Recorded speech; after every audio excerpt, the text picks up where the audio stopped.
uphinde usibuke yasibona. So kunabantu they are suffering from depression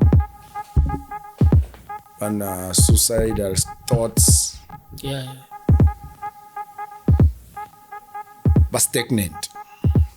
Izinto ibophile nje thethe ayikho into emuvayo. Business maybe.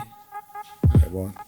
Omunye emsebenzini at work there's no promotion. Uloke kule level.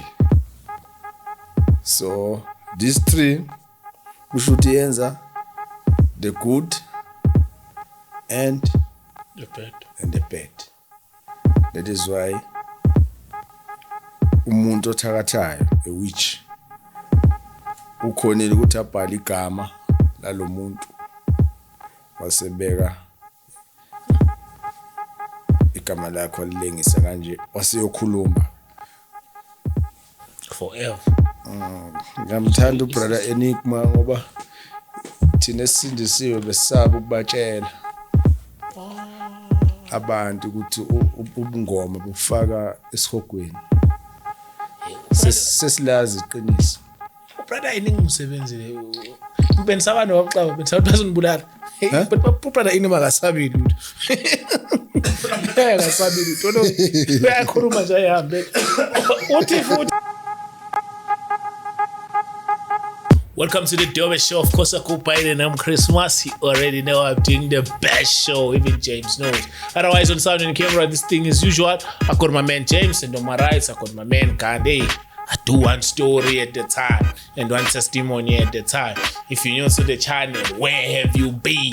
Please subscribe, press notification bell, as well as join the membership, and also donate. Our details shown after a disclaimer. So please do donate. The donation money also goes to families who need food, as well as kids who need school shoes, and those who don't have even the things for the old people that they use, sanitary towels. So yeah, please, it also helped there. So yeah, thank you so much to those who are doing that. We highly appreciate it. We highly thank you so much.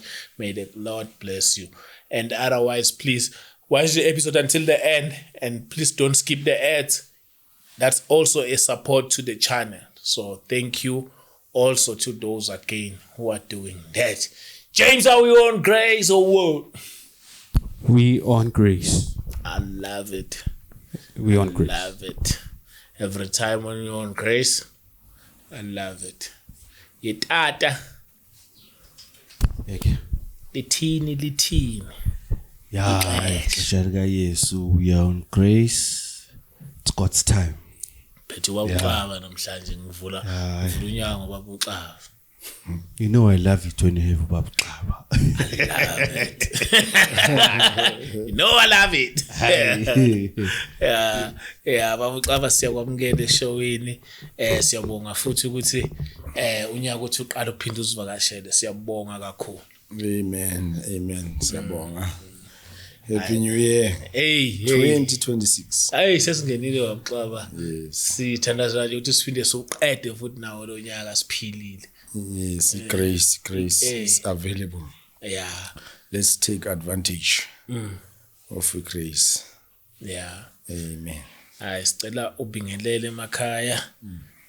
Bese sihlala endabeni namhlanje. Ngiyazi ukuthi indaba namhlanje is very interesting. So ngicela ubingelele bese sihlala kuyo indaba namhlanje. Ngiyabingelela kinonke emakhaya nenisibukele nenisilalele. In the name of our Lord Jesus Christ, sibonge ukuphila, sibonge insindiso. Nongakayitholi ithuba lisavulekile, umnyango uvulekile we salvation. In Christ Jesus. Amen. Amen. Yeah. Sikhuluma ngani namhlanje uqaba ngibona uphethe ezinye inkuni ezigoqene. Angazi indaba yethu ufuna siqale ngo. Okay, no. Njengoba sazi ukuthi life is spiritual. Yeah, kuyiqiniso lelo elingeliphikiswa. La isihlahla lesi Uyabona mawusiqoka kanje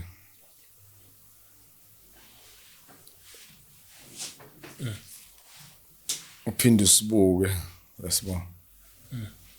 So kunabantu they are suffering from depression, suicidal thoughts, Yeah. ba stagnant. Izinto ibophile nje say ayikho into emuvayo. Business maybe. Yabona. Omunye emsebenzini at work there's no promotion. Uloke kule level. 0 level. Uyabona enzu 0 naye. Uyabona. So it becomes an evil cycle. Uyabona. On the other hand, kuba a vow, evil vow, yabo. Isibopho like a curse, yabo. So I was praying, ngimuvele eplotini, ngihlala eplotini manje eplazini. I was praying outside, then I came across a tree in the bush. This thing yabona ngikhathile. Ibilenga kanje inegama lomuntu la. Hayibo. Yabo. So lifaswe ngesellotape Yebo baba. kodwa kunegama. Yabo. And it's a red pen. Yabo. Njengoba and iphinde ibe the face and ama tears of blood yabo njengoba enze nge red pen. So I think bekuyilanga laloyo muntu angimazi nami igama ngilibonile. God the Lord directed my steps ukuthi ngiyothandazela nje from kuleyo direction. Then I had to cut it. Yabona ngiphethe ne I cut immediately lapha. Yabo. I cut. And I was praying, setting free that person lo bhalwe lapha. Asazana. Yabo. So ama rituals ke enzakalayo and nami ke the Lord reminded me ukuthi izinto ezazenzeka ngisaseminyangeni. I know ukuthi kusuka kuphi. Yabona. It's a background. Ukuthi umuntu mayesephethwe depression and anxiety attacks konke kusuka la. Yabo. So siveza manje the importance yokuhlala ku prayer and fasting. So umunye uzomangala ukuthi kanjani isihlahla musilisi. Yabo. If you go to the Bible, you read Mark 11. Mark chapter 11. Asange sathandaza. Ufuna sithanda zama. Singathandaza sibhinde wona lo moya siu-arrest. Yeah.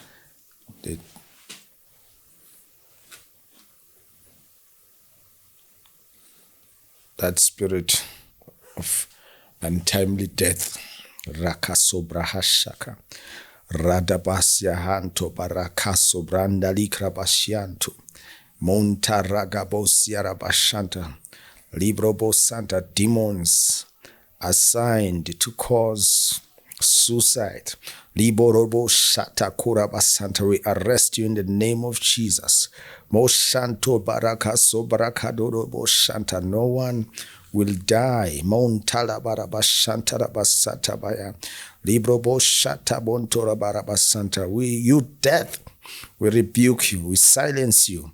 In the name of Jesus, those negative voices, be silenced in the name of Jesus.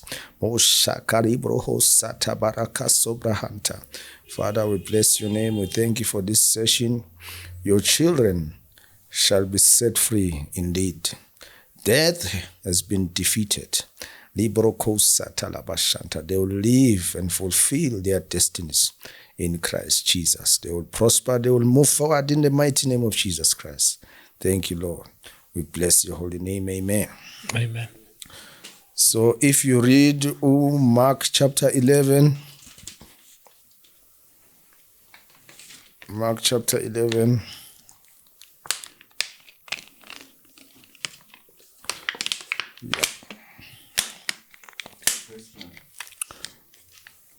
Verse 12 to 25. Xa ubiza amavesi bayawafunda. Okay. Yeah, ungastress ngeBhayibheli yakho. Verse 12 to 25. Yes. Mark chapter 11, verse 12. Jesus kisses the fig tree. Isihloko sakhona. The next day, when they had left Bethany, Jesus was hungry. Seeing in the distance of a fig tree in leaf, he went to see if there was any fruit on it. But when he reached it, he found nothing on it except leaves, since it was not the season for figs. Then he said to the tree, "May no one ever eat of your fruit again." And his disciples heard his statement. When they arrived in Jerusalem, Jesus entered the temple courts and began to drive out those who were buying and selling there.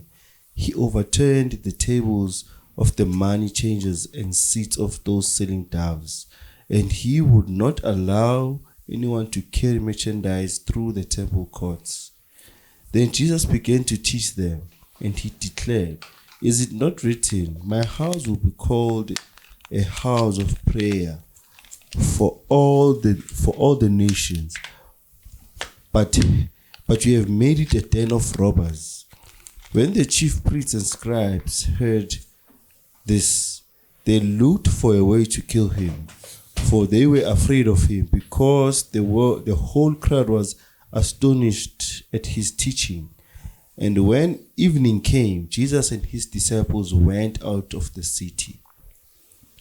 As they were walking back in the morning, they saw the fig tree withered from its roots. Peter remembered it and said, "Look, Rabbi, the fig tree you cursed has withered."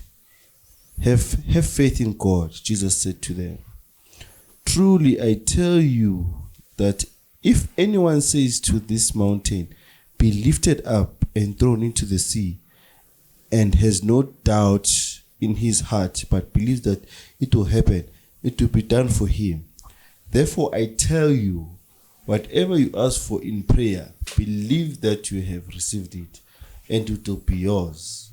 And when you stand to pray, if you hold anything against another, forgive it, so that your Father in heaven will forgive your trespasses as well."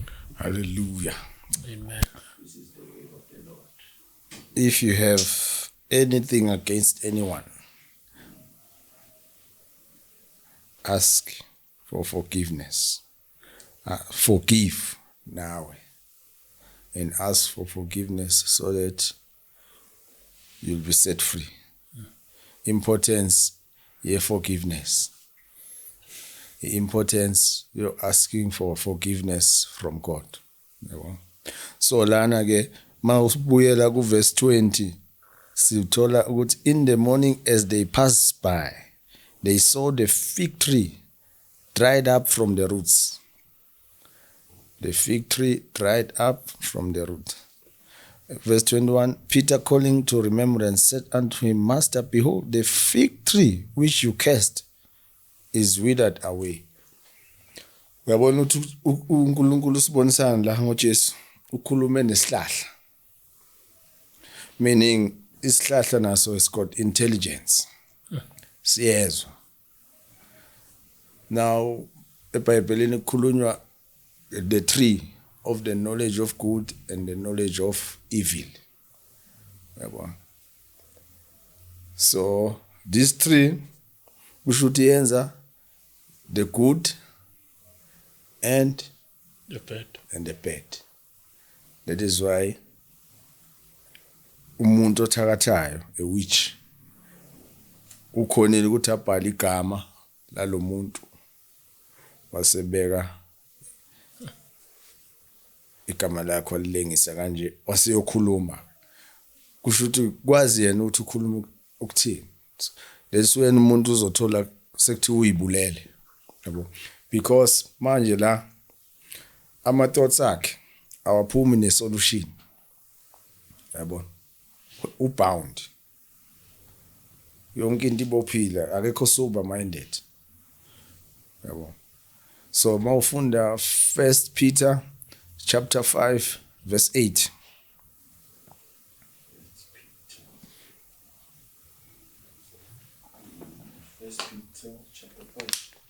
Verse 8.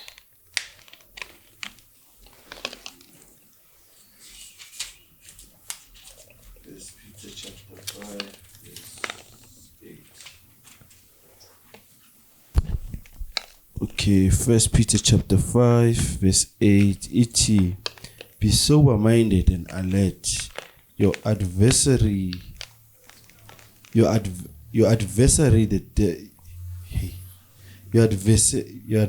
the devil prowls around like a roaring lion, seeking someone to devour. Yabo. Uthi be sober, be vigilant. uSathane uyifunela i-victim. Shoot ama-agents kaSathane now.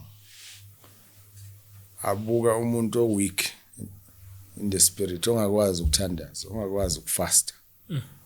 O-empty, onganayo i-Holy Spirit kuye. So yonke le moya kuyazenzela bazomusa bamlalise ngamaphilisi, ama-drugs. Akekho sober lo muntu. Yabo, akusikho leyo, yabo. Because uzothothobala njengegundwane. Ayikho solution la. So sithi ke life is spiritual, be sober, be vigilant. And know what you can come out kule case which can be broken using the name of Jesus Christ. Now I might be sober, be vigilant. Gada ma thoughts akho ukuthi ma challenged agijimela ayela ngakuphi. Uyabona? Aya kuphi? Akuvalele khoneni uyibona usu helpless, or we are still conscious ukuthi there's Christ in you. So kahle ke nje encourage abazalwane ukuthi, as the Bible says, we ought always to pray and not to faint. Into eshiwo uChrist le awukwazi ukwenzeka in the spirit, awukwazi ukwenziwa ngegama lakho. Yabo. So iphepha malivalwe ngesellotape, iplastic leyo, noma kunetha, yabona ukuthi lento ebhalwe lapha isealed, kuzothatha iminyaka emingaki if akekho temperature naleya bush naleya hlathi, because lesihlahla si-isolated. Kungaka nje angeke ucabanga ukuthi awuthi ngiye lapha. Yabo. So umthola umuntu ke seyivalela, feel ngathi ngaba yedwa. All right, I think esinye nje scripture esikhuluma ngedepression, Mark chapter 14 verse 32 to 35. Cure, how to cure, how to escape suicidal thoughts. Mark chapter 14 verse 32 to 35.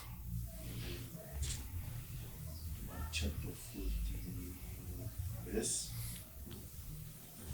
32 to 35. All right. Mark chapter 14 to 35. Jesus prays at Gethsemane. Then they came to a place called Gethsemane, and Jesus told his disciples, "Sit here while I pray."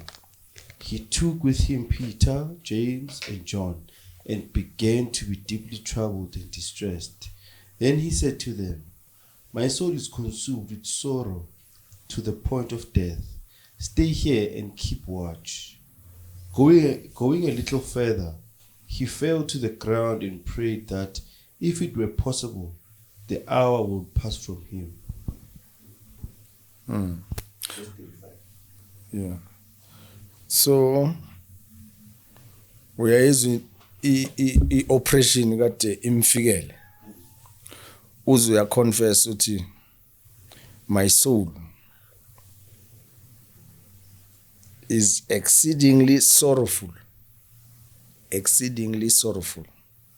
unto death. Ubefila ngathi angavele afe. So uthini ke manje ngalento ayizwayo? Akathi ngisene esibhedlela. Ngisene ku Luke the doctor. Uthi yena tarry ye here and watch. Verse 35. I-action ayithathayo yena mayezwa lezinto kuye lama symptoms. He went forward a little and fell on the ground. Yabona ukuthi he was powerless. Ufila empty. Uwiswa na isidindi nje. He went forward and fell. Very well. It's Weak. Overwhelmed. He fell on the ground and prayed. Yabo? He fell on the ground and prayed. Azange afika awe akhale. Athi ngilahliwe. Anginabazali. Bangidampile. He prayed that if it were possible, the hour might pass from him. This burden be lifted up. He knows with God nothing is impossible. So he relied to go prayers. Sizongena nge-1st February to 12 March, we'll be fasting and praying 40 days. We are praying against such things ezenzeka behind the scenes. Yabo. Omunye laba abasachitha abasajola benza fornication ne-adultery. Kulula ukuthi ayibulale if bamkhandile ngalomuthi lo. Uthandana nomuntu onejealous, uyambopha ukuthi abe umfazi othandana naye kuphela noma abe indoda ezothandana naye kuphela. Uzombopha kanje using this thing. So my search find out ukuthi lona akaziphethe kahle, uyamdisappointa, kubhlungu kube njani. Akakhona ukumyeka, yabo. Soul tie. Bophekile. Inhliziyo yakhe naye. The only way out ukuthi ngamane ngife. That is when ikuzwe kuthiwa, uyibulalela intombazane. Yabo.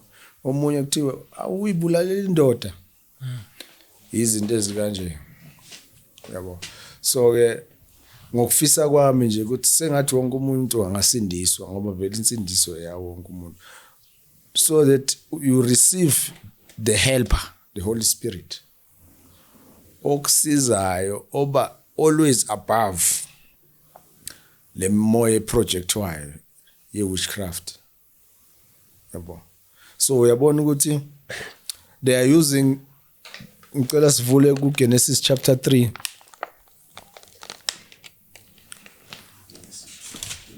(17 to 19).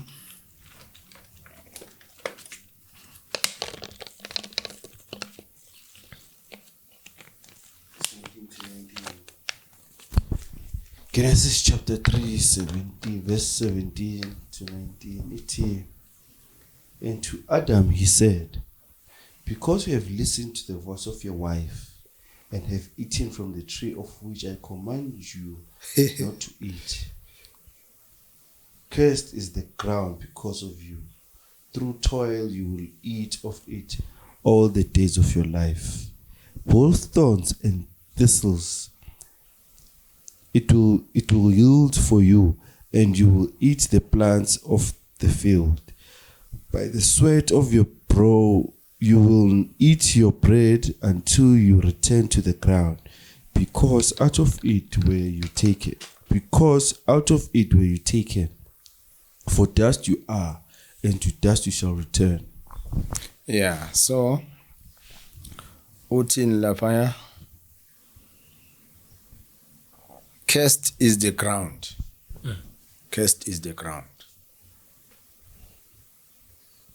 Ezinye izinto ke kusetshenziswa zigqitshwe enhlabathini.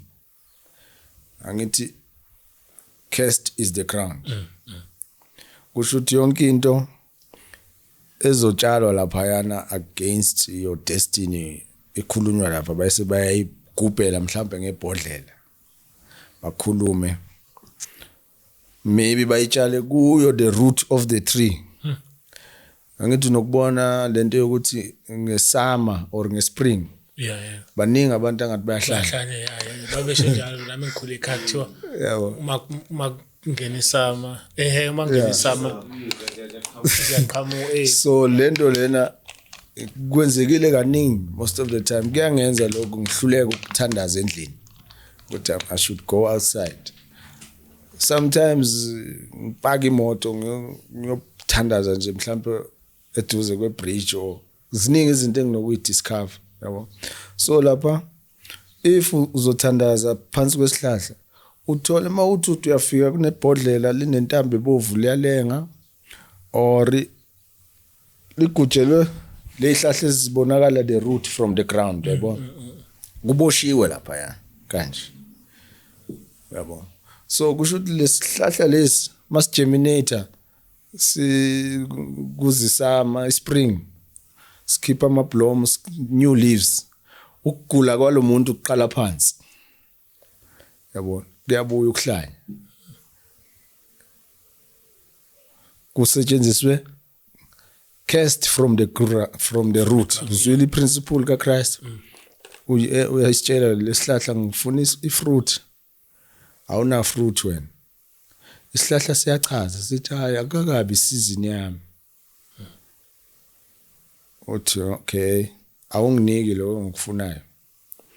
I'm your master, I'm your creator. You must respond. Yabo, siyahluleka ukurespond. That's why ke sibe nani ne disobedience. Azange simlalele. It was supposed to listen to authority. So kusebenza leya kusho ukuthi sona besilalela le voice yangale. That is why singa produce. Yabo, so uyasikhesa ke manje the witches and wizards they are using the principle ke manje ukuthi yonke into bazoyi faka ku ground na ku root, because kune connection season to season. Manje iBhayibheli lithi whether in season or out of season pray. In season or out of season. Yeah. Yeah, so yeah, kahle nje i-short yona message kodwa I think kungithintile kwangisusa nje ekhaya phansi ukuthi I think we need to encourage abazalwane ukuthi kubaleka kangakanani if you pray la engqondweni yakho there might be something eyenzekalayo behind the scenes wena ungayiboni. So don't listen to your body ukuthi umzimba ukhathele. Then ngathi ngathandaza. Yeah, uyifundisa ukuthi ungabi umuntu othandaza ama emergency prayers. Now you want answers now. Yeah, ngoba manje uzobanjwa yiyo futhi anxiety. Ngoba manje uyifuna lento yenzeke manje. And manje your clouds are empty. Mawufunda uEcclesiastes chapter 11 verse 3-4 uyakhuluma ukuthi if the clouds be full of rain they empty themselves. So your clouds must be full of prayers. It will empty itself. Yeah. your life will never be dry. I-account yakho ngeke ibe dry imali. Uthini manje? Phela So zero. if your clouds are empty, it means your account will be empty. Uzogcina usuqola abantu manje usucheat abantu. Usucabanga indlela ukuthi uzoyenza kanjani manje. Kanti it's all inside kuwe la. Yabo. Thiwa ngokwe geography. Makukhandwa amafu la. Forming clouds. Seed cloud seeding or Yeah, cloud seeding. Hayi man le mvula ekhandwayo man. Cloud seeding. Yeah. Should manipulate my clouds. yeah. Anethis. Uthi kunet. So when do you provoke your own? Abantu muze confess, there's a dark cloud over me. Angithi there's no cloud yakhe yama prayers. Air occupies space. Yabo. Some other cases but we just need to pray and break these things. Ungalokhu complaina ngayo uthi hey izinto zami aziqinisile nami ikhona nje ngithi hey ngiyazi makanje kuzokwenzeka kanje until I prayed about it ukuthi ay man sengize ngiyasaba ukuphila because I know ukuthi emakanje kuzoba kanje empilweni yami. You let symbols define your life and yeah ugcina phela ithemba lakho usuzonda abantu ukuthi abakuzweli. Yeah uthi na makuyoqashwa kanje soma CV time mina ngiyazi ngiqashwe vele inengi nezimo. Yeah invisible in the spirit awubonakali captured somewhere. So we are covered by a dark cloud. Manje when you pray you dissolve anything saturated against your path. We are repel. What do you show? Experience ile ela uzithela abantu nami ngiyazizwa manje wenza ukuthi account izoba dry.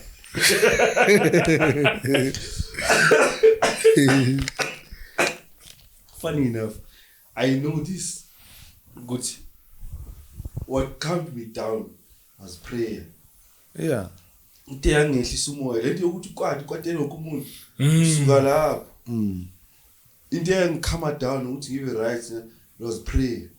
And after that izinto zacala zaba right. They align. I mean quite was the English man.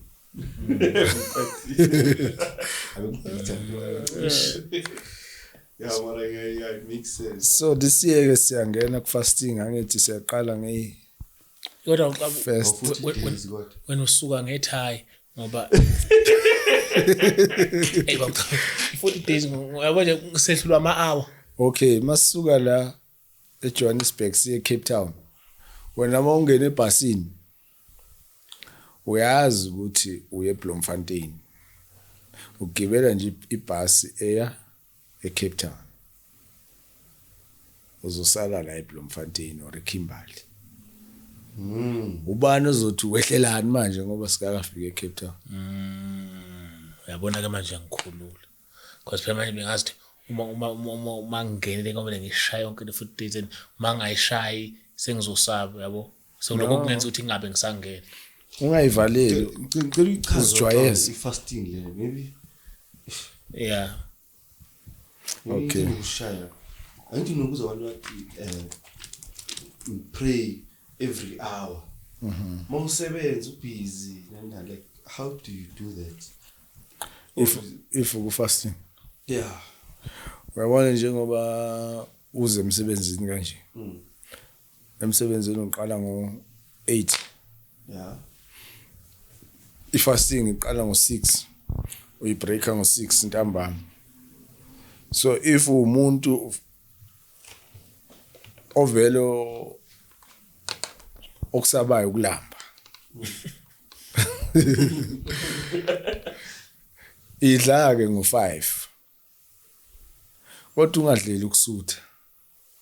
mhlawumbe ungadla ifruit or cereal ngabo 5. Emva kwalokho ke u6 mayishaya you start pray ama prayers relate naleyo langa leyo share ama scriptures vele every day lelanga le fast umeditate ngalo throughout the whole day lokuthanda. So mina ngijwayele ke ngizenzele yami timetable schedule zokuthi ngo6 I pray, ngo9 I pray, ngo12 I pray, ngo3 I pray, ngo6 ngiyabreak, yabo. Kodwa akungivimbi ukuthi between u6 no9 noma ngabe khona engikwenzayo because ngine privilege to pray in tongues. I pray even ngibusy, yabo. Just because I know I'm a spirit being. I'm training myself ukuthi my spirit ibe in charge, yabo, because umzimba nje owaku earth-realm kahle kahle ukuthi sikwazi ukufunctiona la, kodwa the real you Spirit is the spirit man. So as it is in heaven uyakwenza nawe la, yabo. So I will be religious. The spirit will prompt you ukuthi pray. Awuthi ngoba kuyafika ukuthi thandaza bese uthi hayi u9 nawo akakashaya. Mayifika inspiration you pray. No food, no water. Ya mina ngijwayeza kanjalo. Kodwa akuvimbi ukuthi ungawaphuza amanzi, ungawaphuza. Kudependa ngawe ukuthi wena mina sengihuzeke kakhulu, sengijwayele ukuhuzuka. itiye nalo lifuneki ukuthi Hayi phela itiye manje sekuyileisure leyo.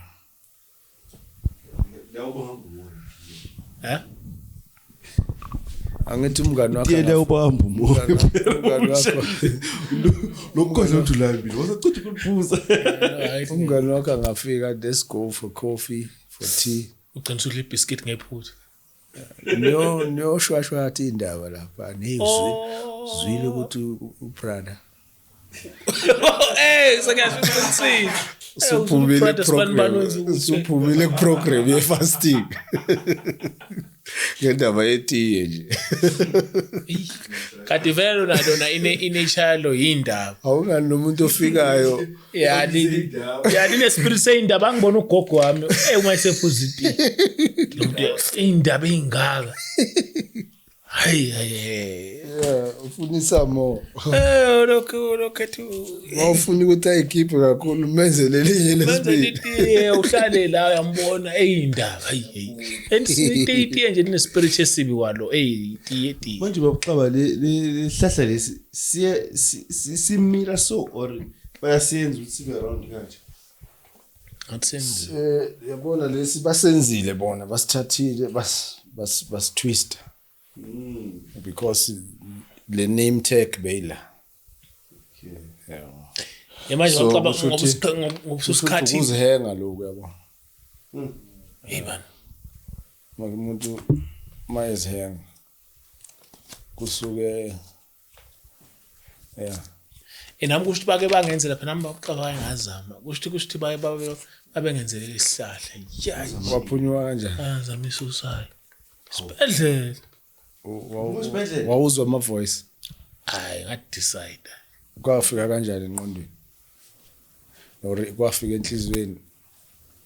Awu into engayiplana angihlala nomalume vele. Into engayiplana maybe 2 weeks yonke. Kuqala kanjani mawulalele mawuthi recall ukuthi okay kuze kufike uthatha step. Angithi fanele bafihlele bangaboni ukuthi khona ukucabangayo. Kwanya kwenzenjani? I think ngave ngani. Ngangibala amalanga ngathi mina ngizoyibulala nge21. Uqale ngedate.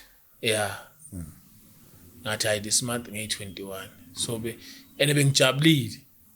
So leyo nyanga leyo inyanga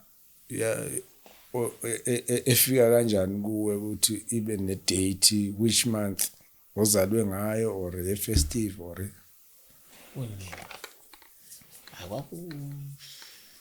kwakuyi-winter because ngiyakhumbula esibhedlela kwakumakhaza ngayesibhedlela usiwa esibhedlela uye esibhedlela ngenxa yayo lento or usiwa yiloko ngase ngiphuzwa ngithi amaphilisi.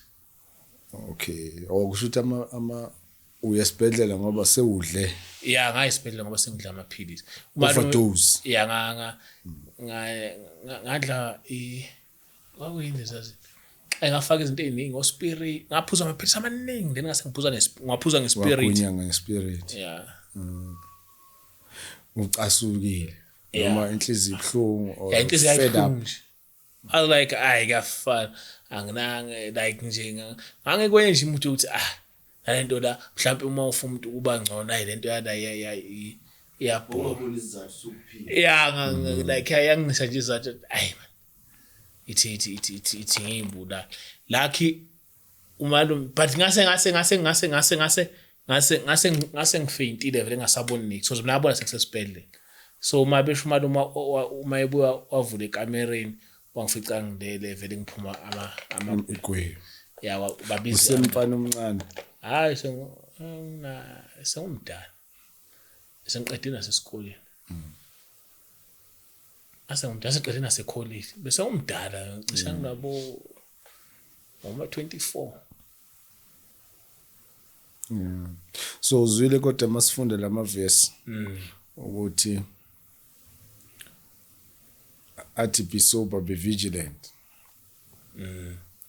yabo ngangekho so so endlebeni ke khona ukuzwa yiko lo ukuthi kuyafana ya nanokuthi ngangijabule mangicathi amalanga yasondela kunanti excitement ye date esondelayo ya uma ngizolala ngazi ukuthi amalanga yasondela ngijabule ngithi siyafika iFriday countdown Ngizobe understand into yama voice like Jobo ababuza ukuthi bokunama voice obokwezwa or I voice maybe could be ophendulana naye logo like I'm trying to understand. I'll be like I will think about it and benginalento ye fake place somewhere ukuthi mawufala somewhere uzophila better there is no such yabo there uzoba ilento ofuna ukuba you ama voice baba you are ama voice baba ukhuluma ngawo yeah deceptive voice lokuthi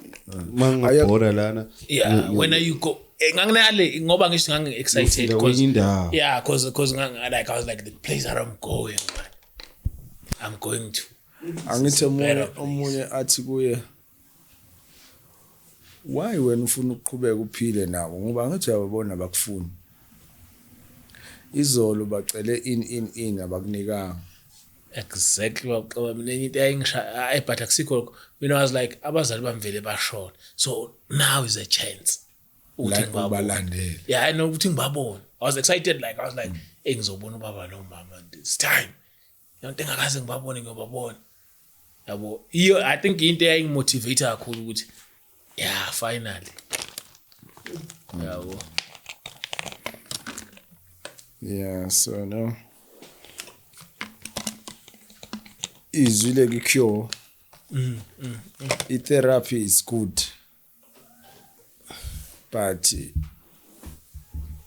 this overwhelming sensation emenza uChrist waze wawa ngesiso ustike ku-prayer up until asukuma uma you read the whole chapter uphine wakhona ukuthola istrength wasukuma wavuka wabuyela kubo abayizwa lento ayifilayo bayilelele yabo so mawuqhubeka nalo uMark 14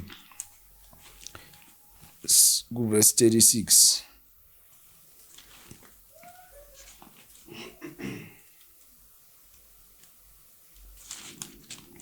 Mark 14:36 36 and 37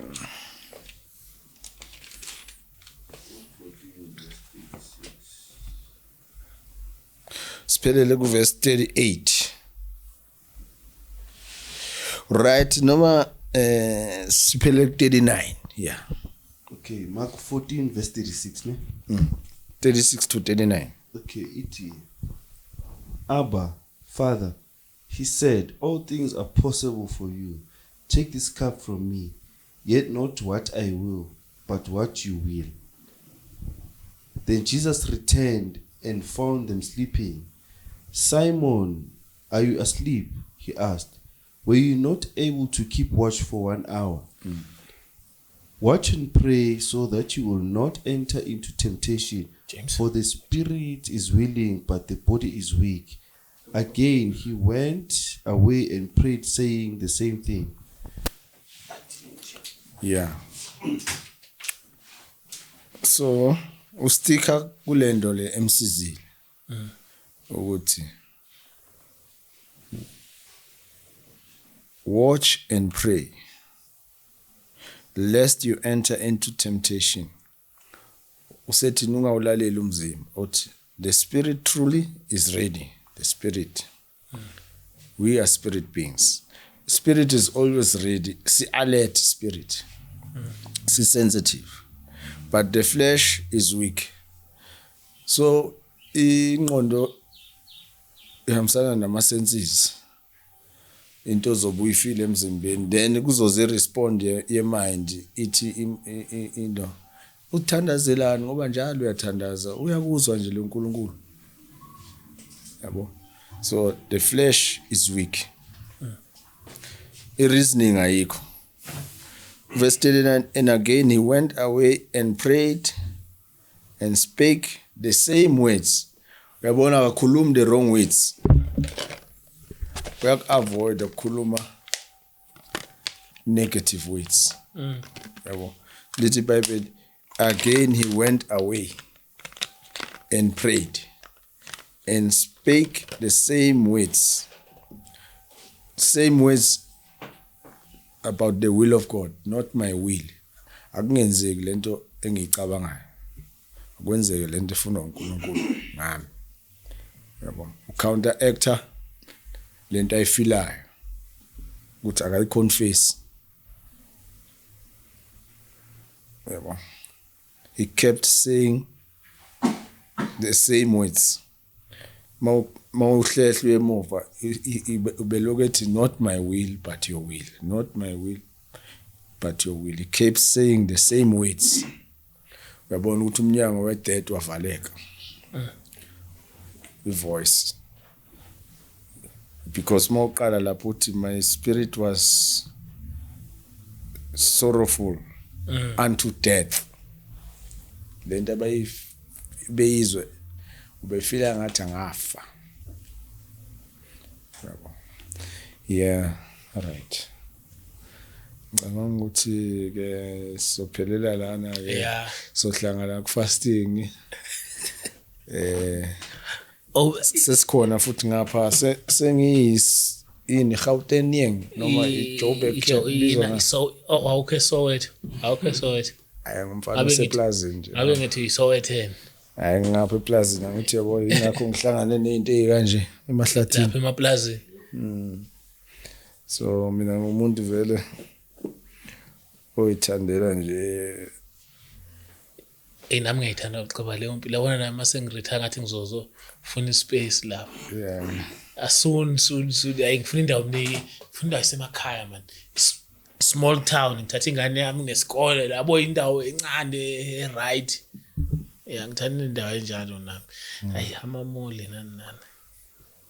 Okay, no baba siyabonga. Angazi nomkhono konye ofuna ime ukufuna uku-inform abantu. All right, singaba informa ngako. Siseyinhlelweni zevenue yangapha eGauteng. Sithatha ngokuthi vele sikhona. Yeah, in a space esikhulu le plaza, sikhulu kakhulu iplaza. So set up but khona venue within the premises available ukuthi yona iyabookwa ke Okay. Yeah, so sizowenza ama bookings and announcements for le inkonzo esijwayele zama deliverance. Ne buya ngathi Saturday ngathi years of right for deliverance mangibuka ngingazi for abanye abantu. So kusiyenza ama deliverance Saturdays. And then sijwayele ama all night prayers ngama Fridays yabo. Then Sunday ke sekungaba i Thanksgiving service nje worship. Yeah, kodwa nje sizoqala kanjalo ngoba okuhle ukuthi angikho ekudeni nevenue. Yeah, so kuzoba lula ukwenza umsebenzi kaNkulunkulu, especially lo uNkulunkulu angibizele wona.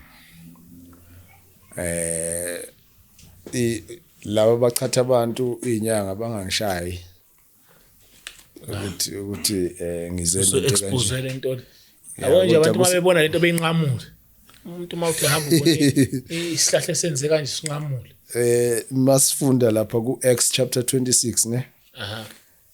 Ngicela bangijudge according to le verse. Yeah. Acts chapter 26 ngenzela ukuthi nabo bayitaste lento. Ngoba akukho mnandi ukuthi uphila kanti uphilela kuya esihogweni. Forever. Ngamthanda ubrother Enigma ngoba thina esindisiwe besaba ukubatshela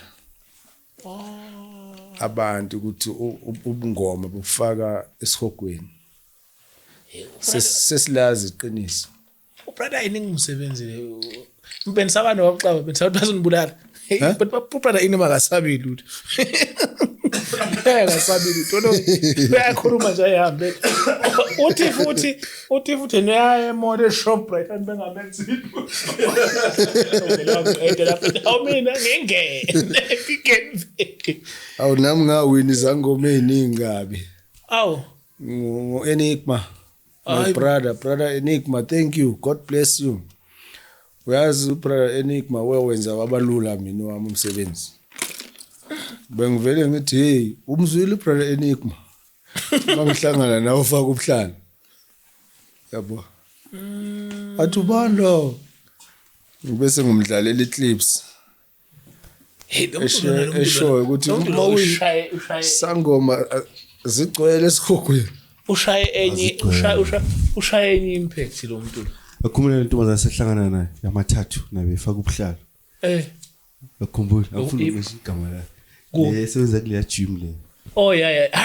Yeah. Eyithanda babucaba le ile ubaba naye ubuye emngomeni intombazana. naye ubuye emngomeni ke nayo ke evidence ngiyazi. Mina ngiyazi ukuthi uNkulunkulu uzomthethelela noma ngabe isiphi sona senze. Ndiyazi uthini babucaba. Babucaba ukuthi ubuyekise ngokusize mina.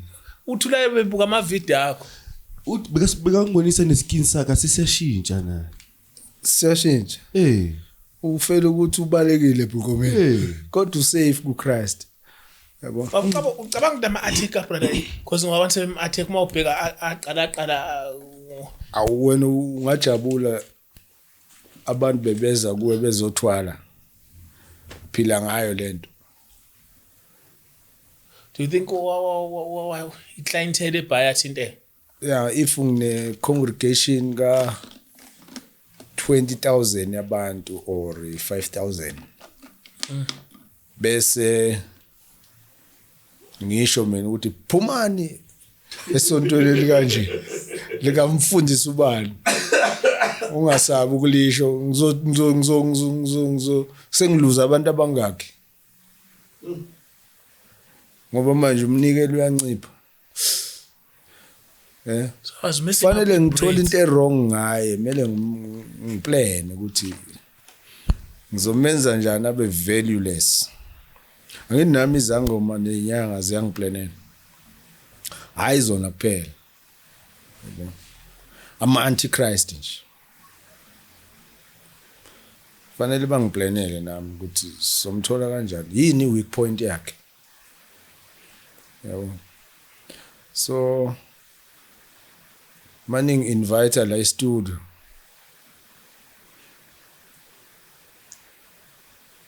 angithi ngiyanicasula nenze ngathi vele niyangithanda nilungu ningibiza and mangihleli la nivuvuzela umuthweni la yabo mangithi mina sithandazeni sibambane ngezandla nibeka igay la bese nibeka mahosha ngapha aveza i-G-string aveza ikinopho yecici bese yena nithi akangibambe ngapha yabo bese nithi ke mfundisi sithandazele nami mangizothandaza ngithandaze kanye nani ngithandaze just a general prayer bekufanele nginenzise i-prayer of salvation qala sizoba in one spirit yabo sibe in one spirit sesingathandaza ke senimvumela uJesu sesingabambana ngesandla so manisangizwa sibambene nje sithandaza senginyathelile la nangifaka emotweni yeni imoto yami ngishiyele nangilanda nini ngihlala nje kuyonke isetup ningilethe emsamo mosimi wena ningilethe esigodlweni so mawuthi asithandazeni sekukhona nezinyoka phela ya kusesigodlweni lapha so kuyaziwa ukuthi ngiyeza esigodlweni kuyachelwa kuyashunqiswa wanyathela uzothambela umthetho wakho okhulunyiwe la so kuwesi ke uNkulunkulu mayethi I have not given you the spirit of fear but I've given you the spirit of power and sound mind kukhulunywa ngalento eyenzakalile ke fear it's an open door yokufaka any moya projectile yabo if bangifakela umoya welast wangithusa ngenyoka sekuvulekile ngiku extreme mode of fear vulekile kuthe lento buyikhwifa uyikhuluma amagama ayaphila phela living and active so you must speak life yabo speak the word of God right okwenzakalile ke mase ngikhokha lapha ethilini ama flashbacks ayabuya lapha ngibona i-G-string ngabona inkabe ecwebezela projectiwe lento fanele vele ident igama ta umfundisi ama G-string okay yabo so the aim yali ukuthi kutshengiswa ama G-string dance kuthe uyawathi khona kuzodentwa igama lakhe kuthiwe umfundisi wama G-string bonile emjafela nge G-string because I think futhi angithi okunye i-G-string ne igay le ngapha kusho ukuthi khona kumele umoya ongene makuhluleke lo we-fornication kumele kungene lo gay it's a balance if ukuhlulekile lo okwe-fornication nabafazi ungena lo ukuthanda amadoda yabo so into ebalansiwe nje stage was set then kudingekani ke manje bekufanele kwenziwe i-prayer of salvation sibone ukuthi ngempela niyawufuna umthandazo because there was no like ama intentions vele okubiza ubrother kule show what was the reason because he came just only kwi episode day 1 then akaphindanga vele ushilo ukuthi he was strict remember Remember, he said he was tricked. Ne? No, but asikujustify ukuthi ke whatever kwenzakalile naloko siyezwa phela nathi kuthiwa akune inezithombe zakho mfundisi unqunu yabo. So if kunezithombe zami nginqunu mina ngishuthe nawe uyi virgin ngizolala nawe uyi virgin sasishuthi ithombe siyaqala kodwa futhi ngizokushada. The intentions. Mina manje kushuthi imovie yini le shuthelani sizoshadana. Shoot bonke abantu abathathela ivirginity bayayishutha qala before bezolala. So yonke into ke mele sazi la emhlabeni ukuthi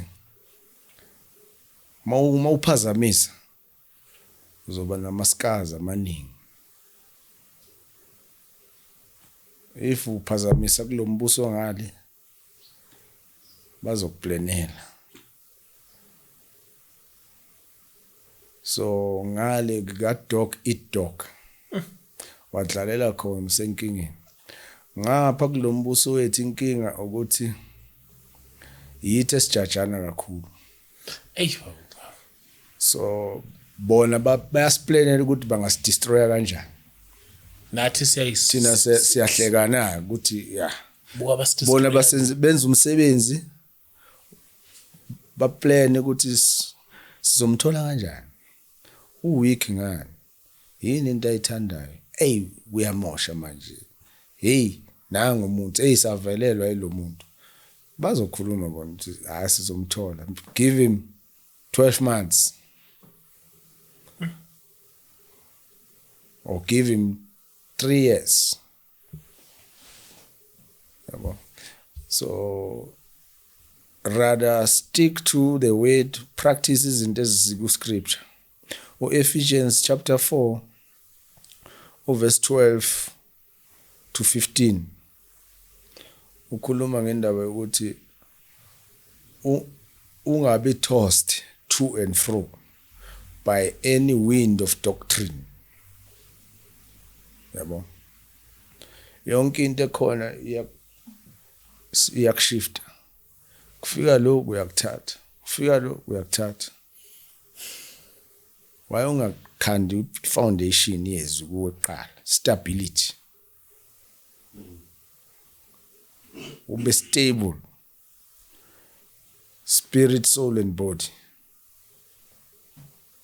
Yabo. So nama ngakabi matured enough. Yabona namanje abanye abazongizwa bazomangala. Hawu. Uthini? Kodwa kuya nge-level of maturity. Yabo. Mawufunda uMatthew chapter 12.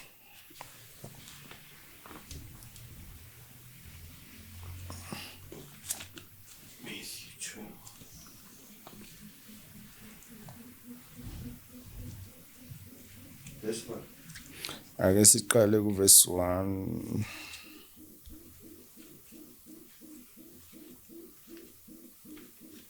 Into khala.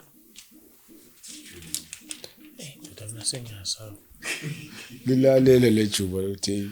Hey, ndoda sengiyasawa.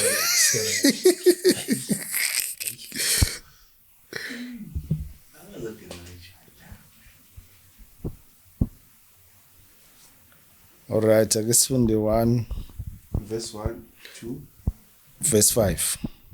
Okay, Matthew 12, verse 1. The Lord of the Sabbath. At that time, Jesus went through the grain fields on the Sabbath. His disciples were hungry and began to pick the heads of grain and eat them. When the Pharisees saw this, they said to him, "Look, your disciples are doing what is unlawful on the Sabbath."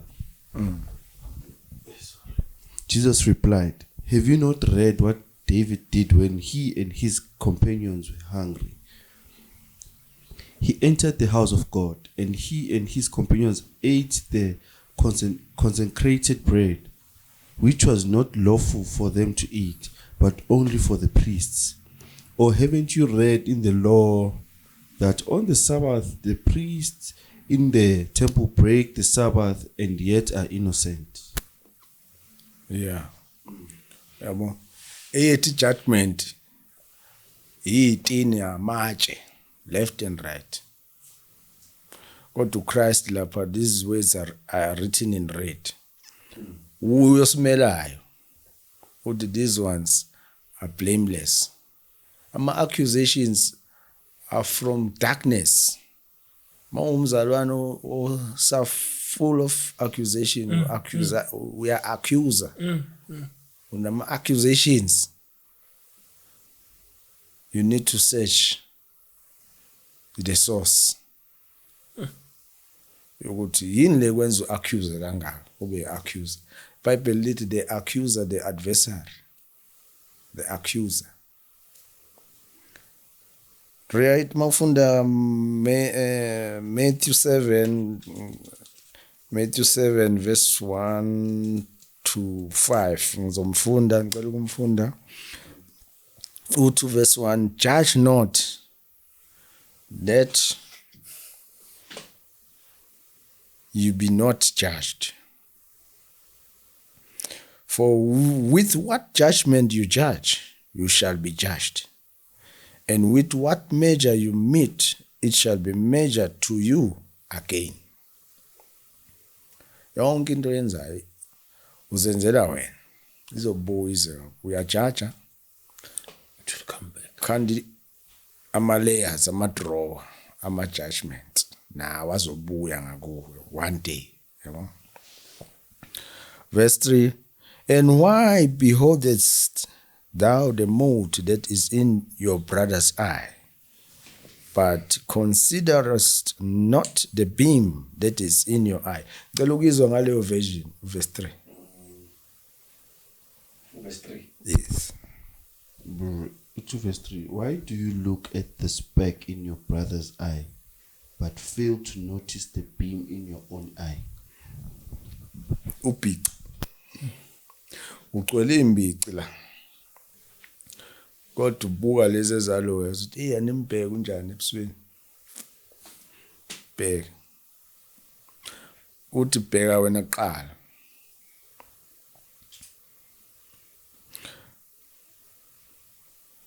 Ake sizwe ngale yakho iversion ngathi chaza kahle. Verse 1 to 5. 5. Iti, do not judge, or you will be judged. For with the same judgment you pronounce, you will be judged, and with the measure you use, it will be measured to you. Why do you look at the speck in your brother's eye, but fail to notice the beam in your own eye? How can you say that to your brother, let me take the speck out of your eye, while there is still a beam in your own eye? You hypocrite! First take the beam out of your own eye, and then you will see clearly to remove the speck from your brother's eye. Yayibona fanele iqale kuwe kuqala lento. So singabazalwane, yazi mina ngangeke ngisindiswe. Ngoba safunda intombazane mawuthi uyayishela ithi hayi mina ngithandani. Mele uze esontweni, mele usindiswe qala. Mase kuza abo September kuyabhalwa ama exam sesiyalala eklasini. Umuntu ufaka ijezi manje. Yena lo pregnant. Oh yeah.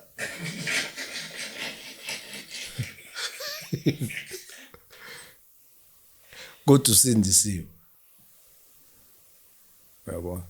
So ngavele ngayibuka ngeindlela le ndaba yensindisi ukuthi hawo. Labantu laba bengiyibuka njengento enamanga. So ke manje njengoba ngifike mina uJesu wangilanda. Angenzela omunye umuntu manje. Salvation game is personal. I'm trying not to judge anyone. Yabo. Because into engikhuthazayo yini uChrist akaze wahluleka uthi I will build my church and the gates of hell shall not prevail against the church. Already it's a done deal. Yabo. So uyakwazi akushilo futhi it will come to pass. Satan noma ngenzani angeke aliqede ivangeli, ngeke it must be pronounced, must be preached. So noma ungazama ukuthi umuntu uyamdestroya wenzani uyamsilencer, uNkulunkulu uzovusa omunye. Le message ecasulayo izoqhamuka ngengane yakho ngelini na la endlini. Yabo. So usukwenzile ke uzokwenza yini enganeni yakhe siphethe le ntshumayelo le ungayifuni. Sure. Esokugcina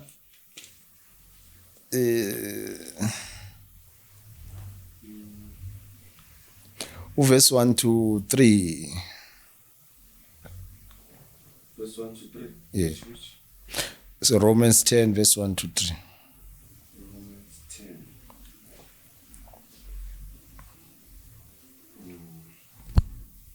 The word brings salvation. Romans 10 verse 1 to 3. Brothers, my heart's desires and pray to God for the Israelites is for their salvation. For I testify about them that they are zealous for God, but not on the basis of knowledge. Because they were ignorant of God's righteousness and sought to establish their own. They did not submit to God's righteousness. Uyayibona? Mawuyifundisisa kahle lento ukuthi our own righteousness ayimesh nale righteousness kaNkulunkulu. I bear them record that they have a zeal of God. A zeal of God. Kuningi abangakusho ngoNkulunkulu. Baningi abakushoyo ngoNkulunkulu. Is zeal, but not according to knowledge. It's dangerous to have a zeal, but not according to knowledge. And they are being ignorant of God's righteousness. Awazi i-right standing kaNkulunkulu uyayicabangela ukuthi ku-right standing makwenze njani ngendlela enjani. Ufuna ukuyibeka wena ku-right standing kaNkulunkulu nge-effort yakho.